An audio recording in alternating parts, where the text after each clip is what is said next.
Dad, अरे क्या हुआ आपको? अरे बिटिया कुछ नहीं, वो दाल निकालने के लिए ऊपर उठे थे, कैबिनेट खुला हुआ था, उसी से बच गए। तुम चिंता मत करो, ठीक हो जाएगा। अरे अपने आप कैसे ठीक हो जाएगा? कुछ लगाना पड़ेगा इस पे। चलिए चलिए आप। ठीक हो जाएगा कहाँ? चलिए। डैड कहाँ ना, चलिए चलिए मैं कुछ लगाती हूँ इस पे। चलिए उठिए आराम से। डैड आप भी ना बैठे बिठाए अपना सर फोड़ लिया। संभाल के। सॉरी डैड, बस 2 मिनट।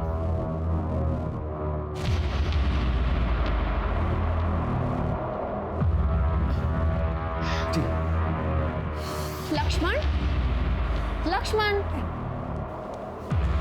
लक्ष्मण, छुपने से कोई फायदा नहीं है, मैंने देख लिया है तुम्हें।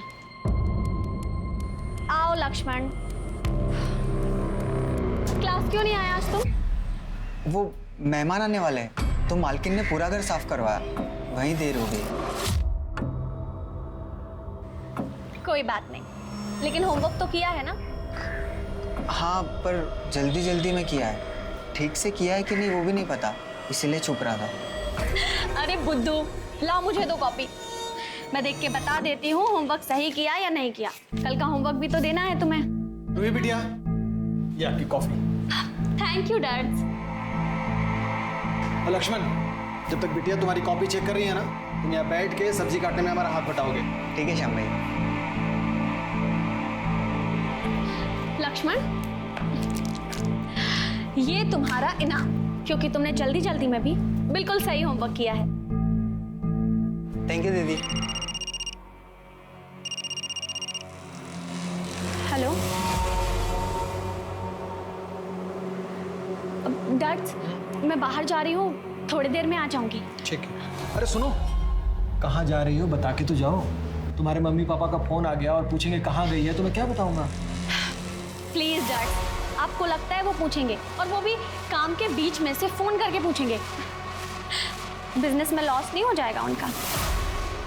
आती हूँ।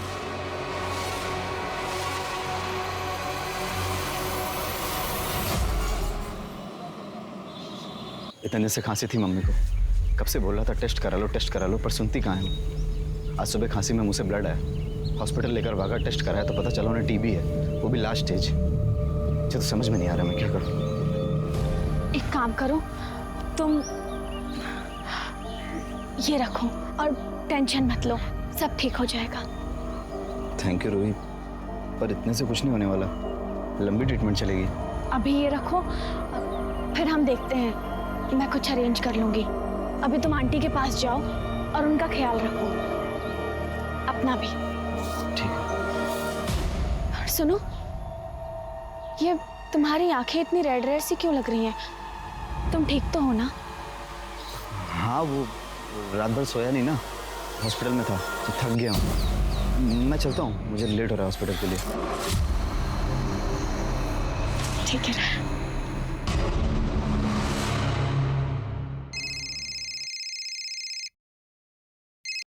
हाँ रूही बोल। हाय अलीशा, क्या कर रही है? कुछ नहीं, बस अभी जस्ट कॉलेज से आई, लंच बना रही थी। तूने बताया ही नहीं, तेरा असाइनमेंट कैसा था? अरे बहुत ही अच्छा, तेरे नोट्स इतने क्लियर होते हैं ना कि मुझे सब समझ में आ जाता है। मुझे तो लगता है कि वो खड़ूस में से सचदेवा की जगह तुझे प्रोफेसर होना चाहिए। अलीशा, वो गुरु है हमारी, गुरु को गाली नहीं देते। अच्छा चल ठीक है, रखती हूँ, है ना? बाय। हाँ चल बाय।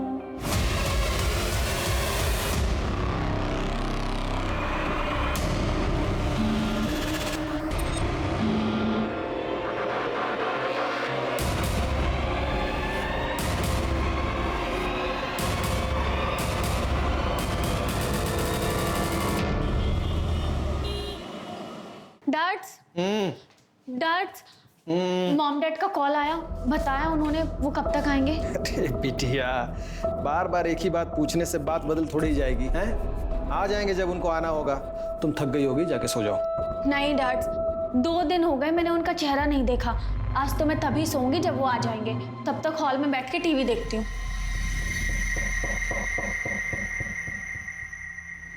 प्रतीश प्लीज, गलती तुम्हारी थी, आज तुम्हारी वजह से ना ये डील गई हमारे हाथ से। Why are you blaming me? बताओ मुझे, श्याम! श्याम!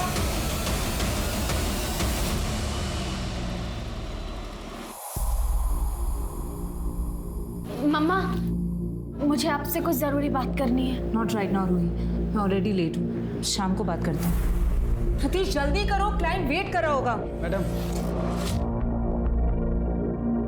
वो डिनर में क्या बनाना है? रूही बता देगी और हम लोग बाहर से खाना खाकर आएंगे।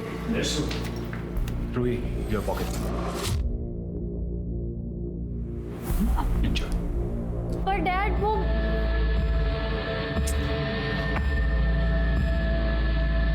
डैड, आप ठीक हो ना?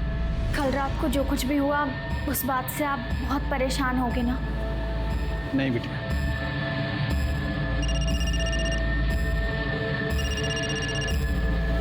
हेलो, रूही, माँ की हालत बहुत खराब है, कुछ मेडिसिन और इंजेक्शन चाहिए, 10,000 के आएंगे, पता नहीं कहाँ से लाऊंगा मैं इतने पैसे। अब मैं हूं ना, मैं आ रही हूँ।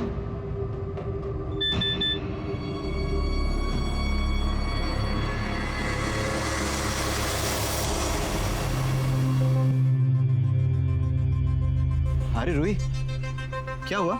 मूड क्यों ऑफ है तुम्हारा? मम्मी पापा से झगड़ा हो गया?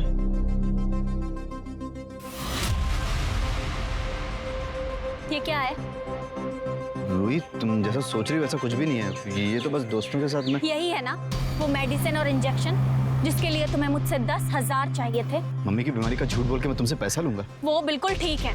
मेरी अभी उनसे बात हुई और तुम्हें तो मुझे थैंक यू बोलना चाहिए कि मैंने उन्हें ये नहीं बताया कि उनका बेटा ड्रग्स लेने के लिए उन्हें हॉस्पिटल तो क्या, मौत के कगार तक पहुंचा चुका है। मेरी बात सुनो, मुझे भरोसा करो, मैं ऐसा नहीं हूँ।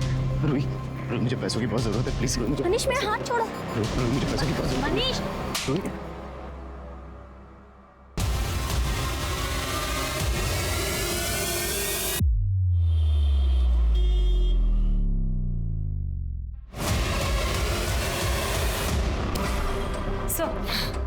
सर किचन में फोन पड़ा मिला। इसे पहचानते हैं? नहीं सर, हमने से किसी का नहीं है। ये देखिए, ये कहाँ मिला? इस सर्वेंट के रूम में। मैंने कहा था ना, ये इसने मारा।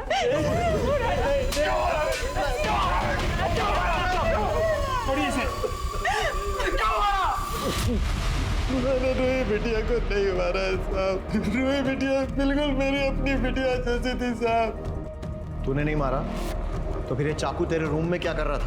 मुझे नहीं मालूम है साहब। मेरे गले से चाकू से बिटिया को पपीता काट कर दिया था और यही फल की टोकरी में रख दिया था साहब। ये आपके किचन का चाकू है? और ये फोन किसका है? ये लक्ष्मण का है साहब। कौन लक्ष्मण? यही सामने के बंगले पे वो संधू साहब के यहाँ काम करता है और पास की झुग्गी झोपड़ी में रहता है साहब। रूही बिटिया से फ्री में पढ़ने के लिए आया करता था। दिन में काम करता है इसलिए रात को पढ़ने के लिए आता था वो यहाँ। कल रात को भी वो यही था। रूही बिटिया के कमरे में कंप्यूटर सीख रहा था साहब। और वो घर कब गया था? नहीं मालूम साहब। मैं 11 बजे सो गया था तब वो बिटिया के साथ कमरे में ही था। ये भी तो हो सकता है कि तेरे जाने के बाद उसी ने रूही के साथ जबरदस्ती की हो।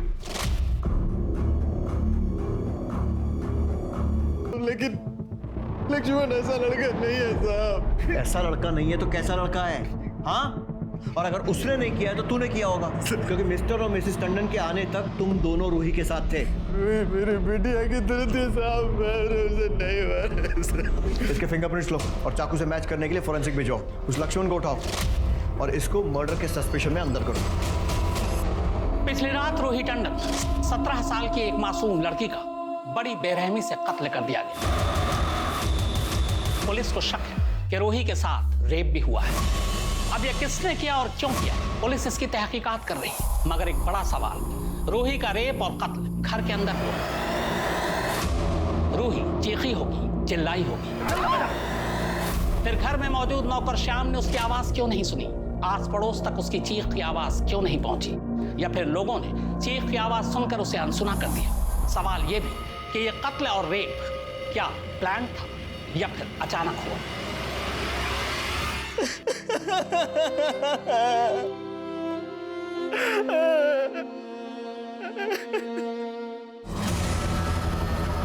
लक्ष्मण कहाँ है? ये बाजू वाले खुले में साहब, उधर।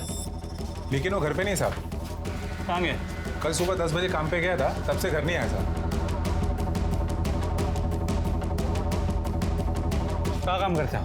हाँ मैडम, लक्ष्मण कल काम पे आया था, पर वो काम खत्म करके रात 9 बजे मिस्टर टंडन के यहाँ चला गया। मिश्रा, पक्की बात है कि ये लक्ष्मण गायब नहीं हुआ है, फरार हो गया। मिश्रा, इसके नाम को बोलो जारी करो। जी सर। लेकिन सर आस पड़ोस से पता चला है कि ये लक्ष्मण बहुत ही कम बोलने वाला सीधा साधा मेहनती लड़का था। मिश्रा, चुप रहना और मेहनती होना इनोसेंट होने की निशानी नहीं है। अपने करियर में बहुत सारे क्रिमिनल देखे हैं मैंने, जो दिखते सीधे हैं लेकिन होते बहुत टेढ़े हैं। रूही के लैपटॉप या मोबाइल से कुछ मिला? सर रूही के लैपटॉप से पता चला कि वो बच्चों को ऑनलाइन ट्यूशन देती थी, तो जितने पैसों की ट्रांजैक्शन उसके बैंक अकाउंट से होती थी, लगता नहीं कि वो सिर्फ ट्यूशन फीस थी। मतलब? सर रूही के पेरेंट्स उसे अच्छी खासी पॉकेट मनी देते थे, उनके बैंक में अच्छी खासी रकम भी शो हो रही है और फ़ोन में पैसे क्रेडिट होने के मैसेजेस भी मिले। सर एक दिन में 20-20 हज़ार रुपये निकाले गए और कैश में अच्छी खासी रकम भी निकाली गई है। हर दूसरे दिन इतने पैसे क्यों निकाल रही थी? पार्टी वार्टी करने के लिए? कहीं ड्रग्स का चक्कर तो नहीं? सर रूही को नहीं, लेकिन मैसेजेस से पता चला कि उसके बॉयफ्रेंड मनीष को ड्रग्स की लत, पैसों की कमी है या माँ हॉस्पिटल में है, ऐसे झूठ बोल के रूही से पैसे लिया करता था। जब रूही को इस बारे में पता चला, उसने ब्रेक ऑफ कर लिया और उसे पैसे देने भी बंद कर दिए। लेकिन सर मनीष फिर भी रूही से पैसे ऐंठने की पूरी कोशिश करता था। और ये सारी इन्फॉर्मेशन होने के बावजूद मनीष अब तक पूछताछ के लिए हमारे लॉकअप में क्यों नहीं है? सर एक्चुअली जिस रात रूही का मर्डर हो, उसी रात मनीष को ड्रग के ओवरडोज के लिए हॉस्पिटल में एडमिट किया गया। उसके कॉल रिकॉर्ड से मोबाइल लोकेशन मंगा ली। मनीष से मिलते हैं और देखते हैं ये क्या बोलता है। शायद रिकॉर्ड्स की ज़रूरत ही ना पड़े। सर नहीं सर, मैंने रूही को नहीं मारा। मैं तो उसे प्यार करता था। हाँ मैं मानता हूँ ड्रग्स के लिए मैं उससे पैसे लेता था, लेकिन उसे मारने का कभी सोच भी नहीं सकता। तो एक्चुअली उस दिन मैं उसे बहुत मिस कर रहा था, इसीलिए मैंने ओवरडोज ले लिया। सच ये है कि तू रूही के घर गया, उसका रेप किया और उसके बाद उसे मार दिया और अपने घर वापस आकर अपना बदला पूरा होने की खुशी में ओवरडोज ले लिया। नहीं सर, मम्मी की कसम सर, इस बार मैं सच बोल रहा हूँ। ना मैं उसके घर गया, ना मैंने उसे मारा है सर। वो हम पता लगा ही लेंगे। उसको यार रिहैब सेंटर में ही कस्टडी में रखो।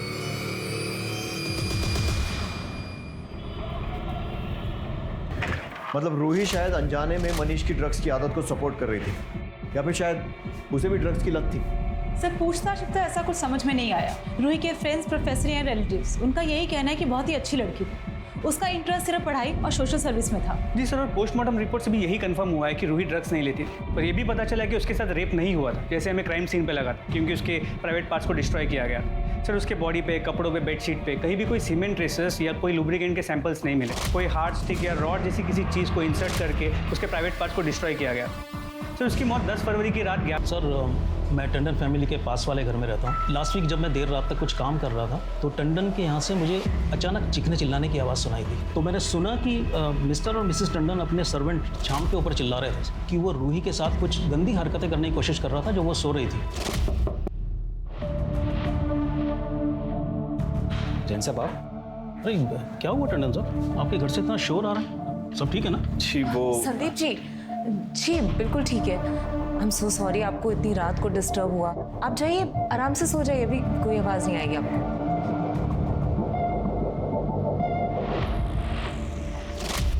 आपने सिर्फ सुना था या आपको भी लगता है कि ऐसा कुछ हो सकता है?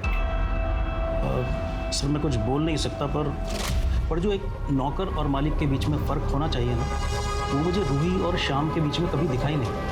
इनफैक्ट रूही शाम से कुछ ज़्यादा ही फ्रैंक थी।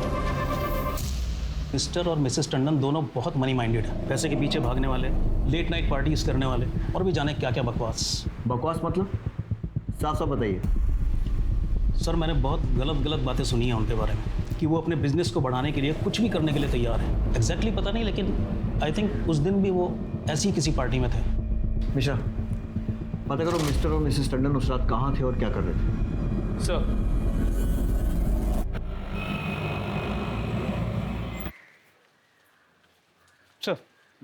सर जिस रात रूही का मर्डर हुआ, उस रात mister and Mrs Tandon Pramila और प्रकाश बैनर्जी के घर पे, और वहाँ वाइफ स्वैपिंग जैसे कुछ होने वाला था। सर बैनर्जी के बेटे नील ने रूही को सोशल मीडिया पे वार्निंग भेजी कि वो अपने माँ बाप को फ़ोन करके समझा दे, क्योंकि उसके माँ बाप मिस्टर एंड मिसेस बैनर्जी को कोई गंदा गेम खेलने के लिए फोर्स कर रहे हैं, और अगर रूही ने ऐसा नहीं किया तो उसकी कीमत रूही को चुकानी पड़ेगी। और सर उसके बाद देर रात मिसेस टंडन मिस्टर बैनर्जी के साथ अकेले कहीं बाहर गई। अरे बताया ना आपको इंस्पेक्टर की बिजनेस मीटिंग थी। मीटिंग घर पे? और वो भी इतना लेट नाइट तक। हमने बताया आपको कि हमारा रेस्टोरेंट का बिजनेस है और मिस्टर एंड मिसेस बैनर्जी हमसे सिर्फ उसी सिलसिले में मिले थे। उनका बिजनेस लॉस में जा रहा था और वो चाहते थे कि वो हमारे साथ पार्टनरशिप में डील करें, जिसके लिए मिस्टर टंडन को मिसेस बैनर्जी के साथ घर में रुकना पड़ा, आपको मिस्टर बैनर्जी के साथ अकेले बाहर जाना पड़ा। माइंड योर लैंग्वेज इंस्पेक्टर, उनके घर में वाइन खत्म हो गई थी, इसलिए मैं मिस्टर बैनर्जी के साथ वाइन लेने गई थी। और आप ये फालतू के सवाल क्यों पूछ रहे हैं? क्या आपने ये पता लगाया कि शाम के रूम में वो चाकू कहाँ से आया? ये पता लगाया कि मेरी बेटी का मर्डर किसने किया? वो सब भी पता चल जाएगा, हमें अपना काम सिखाने की कोशिश मत कीजिए। पता चल जाएगा मतलब? मैं आपको बोल रही हूँ ना, शाम नहीं मारा है रूही को। मैंने कुछ दिन पहले भी नोटिस किया था। शाम मेरी बेटी को मॉलेस्ट करने की कोशिश कर रहा था और हमने रंगे हाथों पकड़ा था उसको। क्या कर रहे थे तुम? हाँ, तुम्हारी हिम्मत कैसे हुई रूही के पास जाने की? नहीं मालकिन, आप गलत समझ रही हैं। बिटिया टीवी देखते हुए हॉल में सो गई थी तो हम उनको लाके यहाँ सुना रहे थे। Shut up! हमने अपनी आंखों से देखा है कि तुम क्या कर रहे थे। वो सो रही थी और तुम उसका फायदा उठाने की कोशिश कर रहे थे। नहीं साहब, नहीं। मॉम, डैड, ये क्या कर रहे हैं आप लोग? डैड्स पे इतने घटिया इल्जाम कैसे लगा सकती हैं आप? तुम्हें कुछ नहीं पता है रूही। हमने अपनी आंखों से देखा है कि क्या करने की कोशिश कर रहा था। नहीं मैडम, हमने ऐसा कुछ नहीं किया। नहीं मॉम। सर, शोर सुनकर मिस्टर जैन आधी रात को हमारे घर आ गए। तो जैसे तैसे हमने उन्हें सॉरी बोलकर वापस घर भेज दिया। उस रात मुझे शाम पर बहुत गुस्सा आ रहा था। मैं उसे आधी रात को घर से बाहर निकाल देता, लेकिन रूही ने मेरी एक बात नहीं सुनी। रूही ये मानने को तैयार नहीं थी कि शाम ऐसा कर सकता है। एक्चुअली पता है, किसी की गलती नहीं है, गलती हमारी। ऐसे छोटे लोगों के साथ हमने हमारी बेटी को मिलने दिया। आई एम श्योर सर, ये लक्ष्मण है ना, ये मेरी बेटी के मर्डर में इन्वॉल्व है, इसीलिए वो गायब है। हाँ, प्लीज उसे ढूंढिए, मेरी बेटी को इंसाफ दिला दीजिए।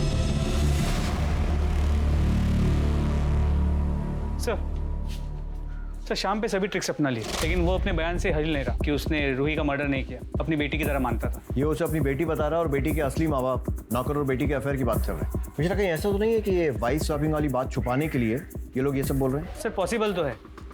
जिस रात रूही का मर्डर हुआ उस रात टंडन की मोबाइल की लोकेशन बैनर्जी के घर की थी और देर रात मिसिस टंडन और मिस्टर बैनर्जी की मोबाइल की लोकेशन मूव होते हुए वाइन शॉप वाले एरिया पे जाती है और उस वक्त वाइन शॉप बंद होता है। तो पॉसिबल है कि वो लोग वाइन शॉप नहीं, उसके बाजू में जो लॉज है वहाँ गए। लेकिन सर फिर भी इस सब का रूही के मर्डर के साथ क्या कनेक्शन? शायद हो भी सकता है नील ने रूही को वार्निंग दी थी कि अपने माँ बाप को रोक ले वरना कोई कीमत चुकानी पड़ेगी। शायद यही वो कीमत है। सर नील की मोबाइल लोकेशंस आ गई। उसके मुताबिक मर्डर वाली रात 11 बजे नील रूही के घर के पास ही था। तूने रूही को वार्निंग दी थी ना कि अपने माँ बाप को रोक ले, नहीं तो उन्हें कीमत चुकानी पड़ेगी। उसने ऐसा नहीं किया और तूने उसका मर्डर कर दिया। नहीं सर, आप क्या बात कर रहे हो? मैंने उसको मैसेज जरूर किया था पर उसका मर्डर नहीं किया। मोबाइल लोकेशन में साफ दिख रहा है कि तू उसके घर गया था। अब अगर मारने नहीं गया था तो फिर और क्यों गया था? सर मैं वहाँ पे उससे सिर्फ बात करने गया था और मैं जैसे उसके घर पे पहुंचा मुझे मॉम का फोन है और मुझे मॉम ने बोला कि बेटा तू जैसा समझ रहा है वैसा कुछ भी नहीं है। मैं वहाँ से चुपचाप अपने घर आ गया था सर। जैसा ये सोच रहा है वैसा नहीं था, तो फिर कैसा था? सर हमारा रेस्टोरेंट का बिजनेस लॉस में चल रहा था और जब बिजनेस बढ़ाने के लिए मिस्टर एंड मिसेस टंडन ने हमें पार्टनरशिप का प्रपोजल दिया, हम लोगों ने इंटरेस्ट लिया, लेकिन बाद में वो हमारा माइंड वॉश करने लग गए वाइफ स्वैपिंग के लिए। और फिर सर उसके बाद तो लिटरली उन्होंने हमें मनाना शुरू कर दिया वाइफ्स की अदला बदली के लिए। और एक दिन तो हद हो गई जब मिसेस टंडन मुझे वाइन के बहाने बाहर ले गई। और सर यहाँ प्रतीश मेरे साथ गलत हरकत करने की कोशिश कर रहा था। प्रमिला जी मैं आपको कुछ दिखाना चाहता था। बिल्कुल दिखाइए। क्या है कि हम अपना रेस्टोरेंट कैसे चलाएंगे।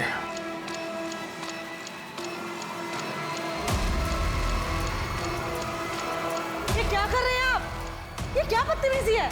और जब मैंने उन्हें कहा कि अगर वो इस तरह से रेस्टोरेंट चलाना चाहते हैं तो हम अपना रेस्टोरेंट बंद रखना ज्यादा पसंद करेंगे, और जब हमने उनकी शर्तें नहीं मानी तो वो दोनों अपना मूड खराब करके तकरीबन सुबह 4 बजे तक हमारे घर से चले गए। आप रूही के केस में इन्वेस्टिगेशन कर रहे हैं या फिर हमें बदनाम करने की कोशिश? इतना घटिया वाइफ स्वैपिंग का इल्जाम। ये इल्जाम हमने नहीं, मिस्टर एंड मिसेस बैनर्जी ने लगाया आप दोनों पे। अगर उन्होंने भी लगाया ना तो भी हम इसे मानने से डिनाई करते हैं। कहा था ना मैंने आपसे कि ये कपल भरोसे के लायक नहीं है। कैसा भरोसा? पार्टनरशिप में परसेंटेज को लेकर हर वक्त नई बात रखते थे। मैंने कहा था प्रतीश से कि पैसा लगाने से पहले सब कुछ कंफर्म कर लो, लेकिन इन्होंने मेरी एक बात नहीं मानी। और अब जब इतना पैसा लगा चुके हम, तो वो इस डील को कैंसिल करने के बहाने ढूंढने के लिए हम पर ये इतना घटिया वाइफ स्वैपिंग का इल्जाम लगा रहे हैं। सर,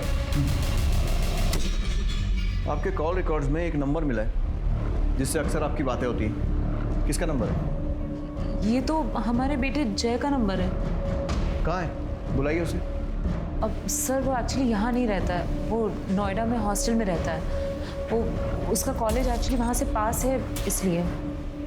यानी वो घर आता ही नहीं है? नहीं, इतना कुछ हो गया और दिखाई नहीं दिया वो? नहीं सर, वो उसके एग्जाम्स चल रहे हैं इसलिए। और अभी वो रूही के क्रिमेशन पर आया था, फिर चला गया। उसके हॉस्टल का एड्रेस दीजिए। सेक्स और ड्रग्स, ये दोनों ही आजकल मॉडर्न रिच लाइफ स्टाइल का खिलौना सच है। और वाइफ स्वैपिंग इसका एक नया एंगल। मिस्टर प्रतीश टंडन और मिसेस माया टंडन, इन दोनों पर भी वाइफ स्वैपिंग के इल्जाम लगे, जिसे उन्होंने खारिज कर दिया। टंडन का देर से घर आना और अपने बच्चों के साथ वक्त न बिताने के पीछे क्या ये... लेकिन उन्होंने कहा कि एग्जाम के टाइम तुम्हें डिस्टर्ब होगा वहां पे, इसलिए तुम वहीं रुक जाओ। वैसे नोएडा इतना दूर नहीं है दिल्ली से कि एग्जाम देने नहीं जा सकते। क्या 10 तारीख को रात को 11 से 2 के बीच में कहाँ थे? हॉस्टल में अपने रूम में था, पढ़ाई कर रहा था। कोई और है जो तुम्हारी इस बात को कंफर्म कर सके? हाँ सर, हमारे हॉस्टल के जो वार्डन है बलविंदर सिंह, आप उनसे पूछताछ कर सकते हैं सर। मिस्टर, अर्जेंट बेसिस पर इस जगह के कॉल लोकेशन और मोबाइल रिकॉर्ड्स निकलवाओ। जी सर, लेकिन सर मुझे अब भी लगता है कि ये मर्डर मिस्टर मिसेस टंडन या फिर शाम ने लक्ष्मण के साथ मिलकर किया है। चल शुरू हो जा, बोलना। आपको जितना मारना है मार लो साहब, पर फिर भी मैं वही कहूंगा कि मैंने रूही बिटिया के साथ कुछ भी नहीं किया है। 17 साल मैंने उसको पाल पोस कर बड़ा किया है। प्यार से मुझे डैड्स कह के बुलाती थी। डैड्स? अरे क्या हुआ आपको? पुलिस पूरी कोशिश कर रही थी शाम से सच उगलवाने की। फोरेंसिक रिपोर्ट के मुताबिक शाम के कमरे में मिले चाकू पर जो खून था वो रूही का ही था, लेकिन फिंगरप्रिंट्स 4 लोगों के मिले थे। माया, प्रतीश और शाम के फिंगरप्रिंट्स तो मैच हो गए थे, लेकिन चौथा फिंगरप्रिंट मैच नहीं हुआ था। जो सबको सर पे चढ़ा रखा था, ये शाम, ये लक्ष्मण। बॉडी को पोस्टमार्टम के लिए भेजो और पूरे रूम की अच्छे से तलाशी लो, देखो कोई एविडेंस मिलता है। टंडन दंपत्ति के गैराज से मिली लक्ष्मण की लाश ने पूरे केस को ही पलट कर रख दिया। अब तक पुलिस को सारा शक लक्ष्मण पर ही था, लेकिन अब लक्ष्मण का भी कत्ल हो चुका था, लिहाजा पुलिस के शक की सुई रूही के माता पिता की तरफ घूम जाती है। पर क्या पुलिस इस केस को अब सॉल्व कर पाएगी? मिस कर रही थी ना? सच बोल, कर रही थी ना मिस? हट जा मेरे रास्ते से तुम दोनों। क्या करेगी घर पे जाके? अरे बोर होगी, मैं हूँ क्या? कंपनी दूंगा तुझे। मेरी चप्पल कंपनी देगी तुम लोगों को। बचाओ! हेल्प! क्या कर रहा है? बचाओ! हेल्प! देख लूंगा तुझे, छोड़ूंगा नहीं। चल वैसे बहन ठीक है ना?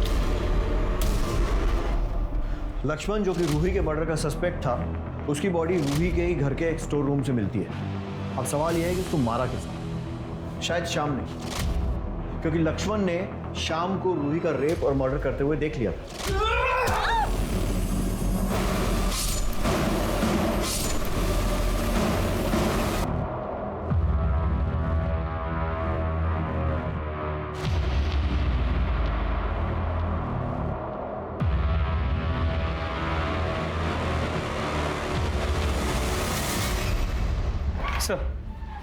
सर मनीष ने हमसे झूठ कहा था। जिस रात रूही का मर्डर हुआ उस रात मनीष के मोबाइल की लोकेशन रात 11 से 11:30 के बीच रूही के घर के पास थी। और उसके बाद तूने रूही के घर से स्टोर रूम की चाबी चुराई, लक्ष्मण की बॉडी छुपाई, चाबी वहीं रखकर अपने घर आ गया, है ना? नहीं सर, मैंने किसी को नहीं मारा। हाँ, मैं मानता हूँ कि पैसे लेने के लिए मैं रूही के घर गया था, लेकिन आप जैसा बोल रहे हैं ऐसा कुछ भी नहीं हुआ था। रूही प्लीज़ एक आखिरी बार मुझ पर भरोसा कर लो। मुझे रिहाब सेंटर जाने के लिए 10,000 रुपये चाहिए। रूही मैं ठीक होना चाहता हूँ और अब मैं तुमसे ठीक होने के बाद ही मिलूंगा। ठीक है, ये लो और निकलो यहाँ से। देखते हैं बेटा इस बार तेरी कहानी में कितनी सच्चाई है। सर मोबाइल लोकेशन से तो लग रहा है कि मनीष सच कह रहा है, क्योंकि लोकेशन के मुताबिक मनीष रूही के घर से ड्रग्स लेने गए, वहाँ से अपने घर, पर सुबह 6 बजे अस्पताल और 10 बजे रिहैब सेंटर का लोकेशन दिख रहा है। मिश्रा, ये भी हो सकता है कि मनीष ने ही रूही को मारा। तो हो तो सकता, पर हाँ सर, ये लक्ष्मण की पोस्टमार्टम रिपोर्ट, उसे एड्स था। और सर लक्ष्मण की मौत भी 10 तारीख की रात को 12 से 2 के बीच हुई, सर पे चोट लगने की वजह से, और फिर उसे स्टैप किया गया। मतलब रूही और लक्ष्मण को मारने वाला एक ही इंसान है, क्योंकि दोनों का मर्डर एकदम सिमिलर तरीके से हुआ। सर गुलमोहर बाग में एक और लड़की का मर्डर और रेप हुआ, उसके साथ भी रूही की तरह सेम तरीके से ब्रूटैलिटी से मर्डर किया गया है।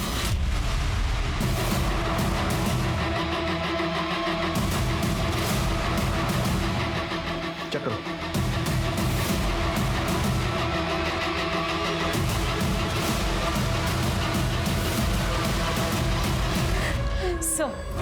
सर रूही मर्डर केस की तरह इस बॉडी की भी कंडीशन सेम है। सर पर चोट का निशान। शीतल जी, आपकी हालत समझते हैं, लेकिन हमें भी ड्यूटी करनी पड़ेगी।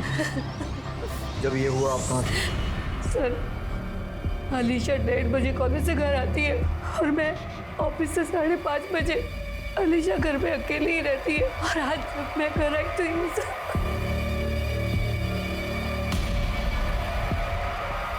सर सोफे के नीचे चाकू मिला। ये आपके घर का चाकू है? हाँ सर। चाकू को फॉरेंसिक जांच के लिए भेजो और बॉडी को पोस्टमार्टम के लिए।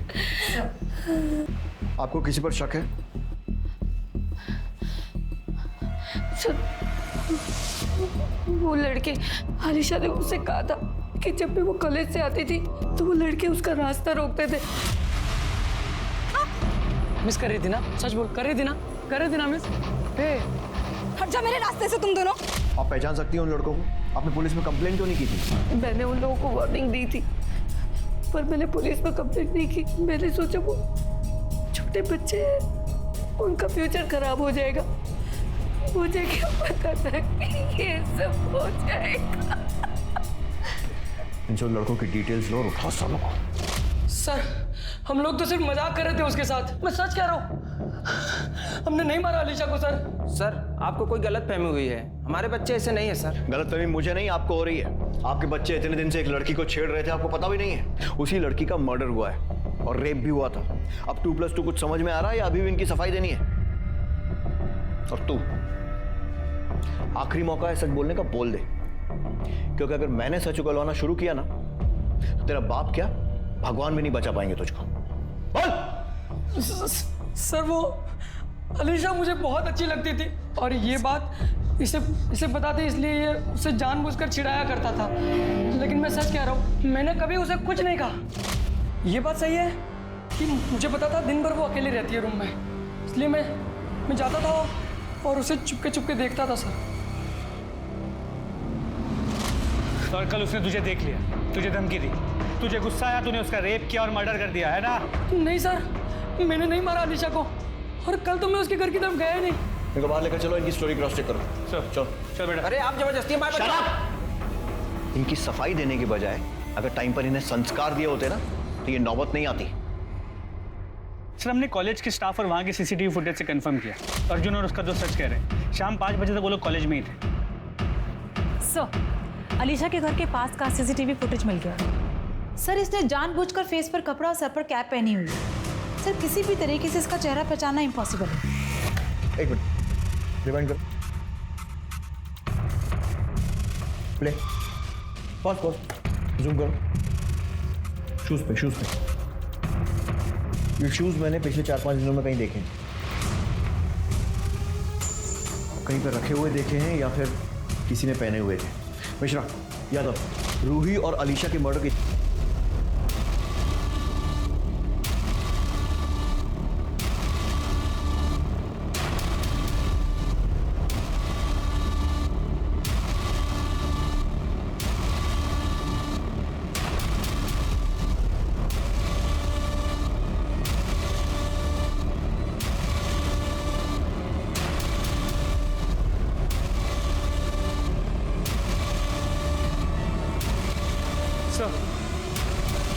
जूते तो नहीं मिले, लेकिन ये फाइल मिली, ये देखिए।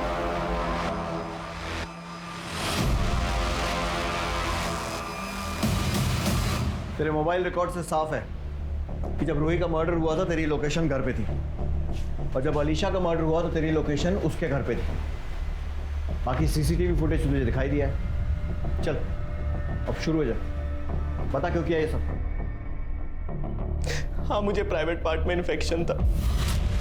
डॉक्टर ने कहा था कैस्ट्रेशन कराना पड़ेगा और मेरा प्राइवेट पार्ट काटना पड़ा सर। इसीलिए पुनीता और मेरा कभी सेक्स नहीं हो पाया सर। लेकिन ये बात मैंने पुनीता को कहीं बताई नहीं थी सर। मुझे हमेशा से लगता था कि वो मेरा मजाक ही उड़ाएगी, और फिर मुझे गे सेक्स के बारे में पता चला सर। लक्ष्मण को देखा तो पता चला कि वो भी मेरी ही तरह है, और तब हमारा अफेयर शुरू हो गया था सर। स्टोर रूम की एक्स्ट्रा चाबी हमेशा मेरे पास रहती थी सर। तो सर हॉस्टल से निकलने के बाद मैं हमेशा लक्ष्मण के साथ स्टोर रूम में ही बैठता था सर। सर मुझे पता था कि वहाँ कभी कोई नॉर्मली आता नहीं है, और उस रात लक्ष्मण ने मुझे कॉल करके घर पे बुलाया सर। हम स्टोर रूम में ही मिले थे।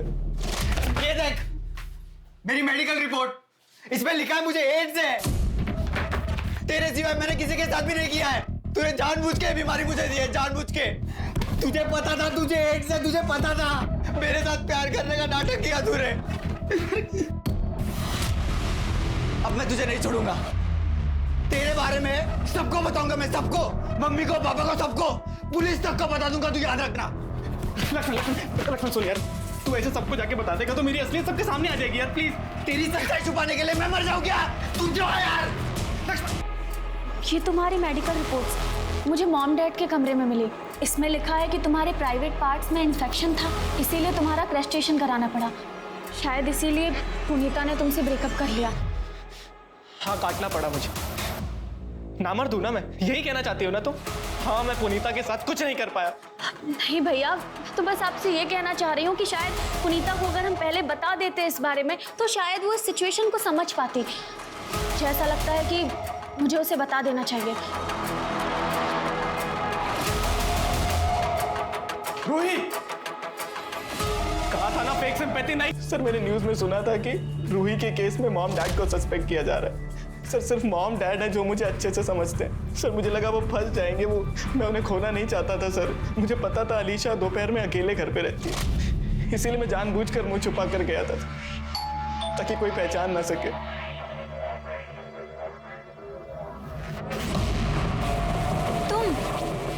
तुम यहाँ क्या कर रहे हो? अलीशा, मुझे तुमसे रूही के मर्डर से रिलेटेड कुछ बात करनी थी।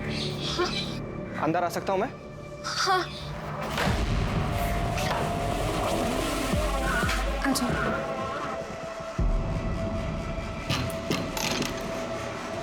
हाँ, क्या बोल रहे थे? अलीशा, मुझे पता है रूही का मर्डर किसने किया है। किसने किया है? मैंने। था तेरे पास जो लड़की गरीब और मजबूर लोगों की बात समझ के उनकी हेल्प करती थी, वो अपने भाई की बात नहीं समझ सकती थी। पर तेरे सर पर तो सनक सवार थी। सिर्फ रूही नहीं, अलीशा, लक्ष्मण, सबको मार दिया। किस लिए? ताकि माँ बाप को खोना ना पड़े।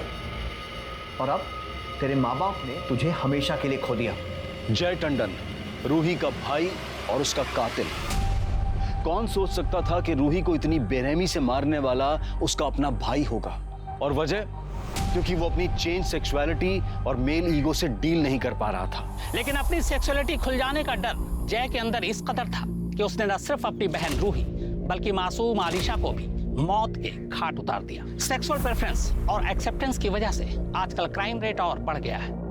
गे लेस्बियन रिलेशनशिप को गलत मानने और इसका मजाक बनाने के डर से लोग मजबूर हो जाते हैं इसे छुपाने के लिए, और फिर यहीं पर क्राइम कर बैठते हैं। ऐसे अपराध पर काबू पाना पुलिस का नहीं बल्कि समाज का काम है, और ऐसे लोगों का समाज में एक्सेप्टेंस उनका कानूनन हक भी है। अपने बच्चों का ध्यान रखें, यह अपने बच्चों के प्रति और समाज के प्रति भी हमारी जिम्मेदारी है। अब मैं अनूप सोनी आपसे विदा लेता हूं। फिर मुलाकात होगी क्राइम पेट्रोल सतर्क में एक और नए केस के साथ और उस पर हमारे एक्सपर्ट के विश्लेषण के साथ। तब तक अपना और अपने परिवार का ख्याल रखें, सतर्क रहें, सुरक्षित रहें और देखते रहें क्राइम पेट्रोल सतर्क।